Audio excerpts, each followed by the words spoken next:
के सिलसिले को आगे बढ़ाएं और आपको बताएं कि शहरियों को रेस्क्यू करने के लिए 2 लाख रुपए की कश्ती खरीदी, उस पर 4 लाख रुपए टैक्स देना पड़ा। फैसल ईधी हुकूमत पर बरस पड़े। कराची में प्रेस कॉन्फ्रेंस के दौरान बोले फैसल ईधी ने कहा, देही इलाकों में लोग जानवर बेचने पर मजबूर हैं। चंद ताजिर ब्लैक में माल बेचकर नाजायज फायदा उठा रहे हैं। सिंध हुकूमत ऐसे लोगों के खिलाफ कार्रवाई करे।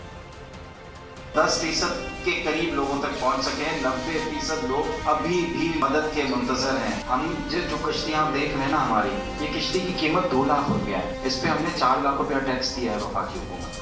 उनको शर्म नहीं आती कि लोगों की जान बचाने के लिए जो चीजें आती हैं उस पर भी टैक्स लेते हैं। ये अगर पैसा टैक्स ना देते तो ये कहाँ खर्च हो रहा होता? आपको अंदाजा है ये सब इसी जगह खर्च हो रहा होता, इससे इक्विपमेंट आया होता। इस वक्त मुझे पता चला किश्तियों के लिए जो है वो 25-25 हजार रुपये लोग ले रहे हैं कि हम आपके खानदान को लेकर आएंगे, आप हमें भैंस दे दो, आप हमें जो है वो 10 बकरियां दे दो। इस तरह से चल रहा है सारा। तो गवर्नमेंट को मैं सिंध गवर्नमेंट से अपील करता हूँ, जो तीन जो गिरफ्तार किए थे ताजिरों को हैदराबाद में, उनको ना छोड़े, उनकी जमानत फिर 4 कैंसिल करें और इनको सजा दें।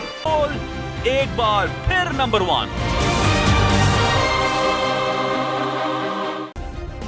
सब्सक्राइब करें और बेल दबाएं ताकि कोई खबर रह न जाए।